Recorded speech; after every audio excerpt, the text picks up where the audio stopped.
Good day to everyone viewing this historic event. I am Ba Lanced View, your moderator for this debate. Today we have invited two gentlemen who have been quite outspoken on a theory of intelligence that, although proposed in the 1980s, is to this day riddled with controversy. Some circles see it as a godsend in their practice, while others treat it more as a whole lot of hooey. Here to speak on Howard Gardner's theory of multiple intelligences are Isidore Teachum, with the affirmative viewpoint, and Dr. Psychoanalyst, as, in his own words, the voice of reason. Welcome, gentlemen. Hello, Ba, and everyone back in the classroom. Thanks for having me on today's show, Ba. Today we are here to answer a question posed by Beth in Florida. After 25 years of living with the theory of multiple intelligences, at what stage do you think Gardner's theory is currently positioned? Indifference, ridicule and opposition, or respect? Let's start things off with a positive attitude with a word from Mr. Teachum. Thanks again, Ba.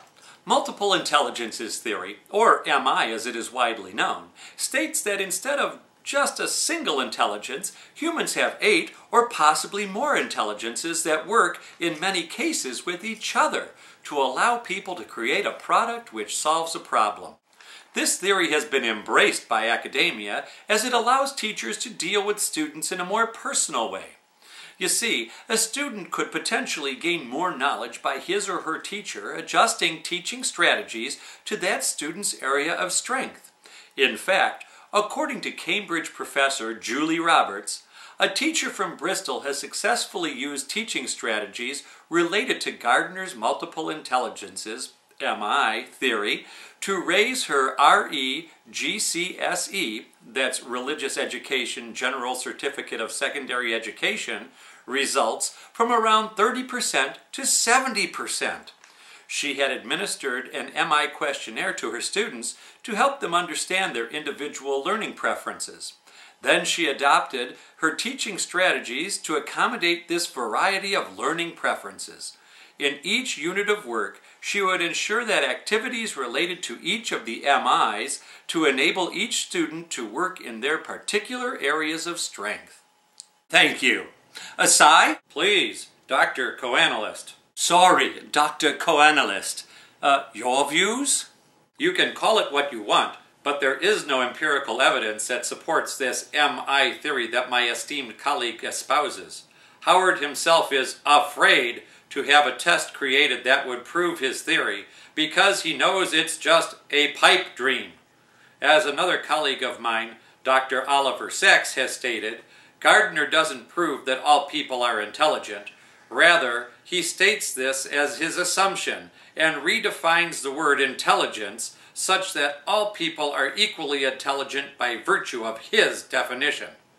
And when it doesn't work out the way that he has expected, as it never does, he tries to make sense of the flaw by changing the rules in the middle of the game. Once again, Dr. Sacks has an insight into this, saying that Gardner has repeatedly changed his theory. Students who show an interest in nature are now deemed to have natural intelligence, and students interested in spirituality or religion are now deemed to have spiritual intelligence. Where will it end? Excuse me, but this is not just some pipe dream from an idealist. It's a valid theory that is proved over and over again in schools throughout the world. From programs such as Spectrum and the Key Learning Community here in the US, to the UK and the Netherlands, the practice of using multiple intelligences to aid student achievement is flourishing. Heck, even all the way over in Korea they're feeling the positive effects. Now here's an excerpt from a paper written by Ta-hee Jung with the observation that it was concluded that identification and development of children's strength is one of the most effective and desirable ways to get children to have positive working styles. The educational implications of multiple intelligences theory pertaining to South Korean educational system are considered further. And to answer your charge of accountability, Dr. Gardner has repeatedly mentioned that he is reticent to create such tests because of the possibility by school administrators to track students, which, if you know anything about the fragile youngster psyche, is not a good thing. Most people who study intelligence view MI theory as rhetoric rather than science, and they're divided on the virtues of the rhetoric. Well, at least that's what another esteemed colleague of mine, Dr. James Straub, has been known to say. And according to Dr. Straub, who has been in contact with many other well-known practitioners in the field, he and I are not alone in adopting this stance. We feel that he likes to put the cart before the horse, shall we say, and tries to influence our thinking with meaningless results.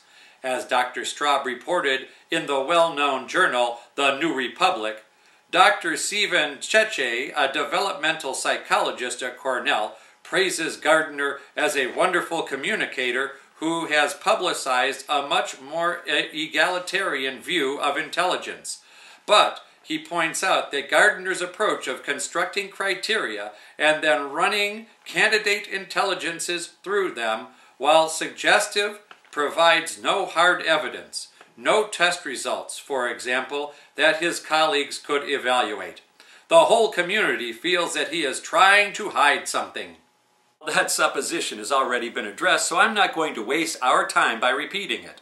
Dr. Coanalyst wants me to believe that the views held by the specialized community of psychometricians are the only valid views here.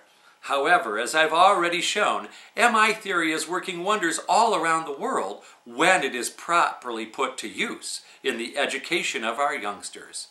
George Jacobs has taken his work to Dresden, Germany to open the eyes of the world to using Dr. Gardner's theory in even the education of adults when he said, "This presentation includes a very brief history of multiple intelligences, or MI, an explanation of what is meant by MI, and each of the 8 currently identified intelligences, and an opportunity for readers to reflect on their own MI profile. Then the final and most important part of the presentation involves a consideration of how to apply MI in vegetarian education work."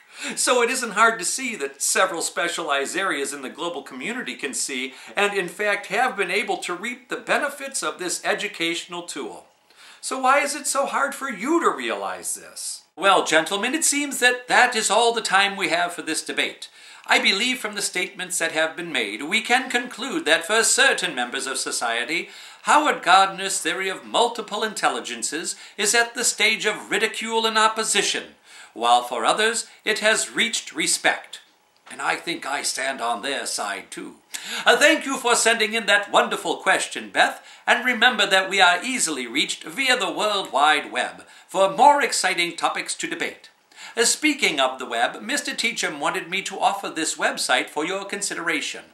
http://www.langdizioни.com/very/reviste//langmasters3_2003.pdf, which he feels is a great website for the institution of MI theory, where you can see an English class in the study of that timeless classic, Romeo and Juliet. Till we meet again, this is Ba Lance View signing off. Ta-ta!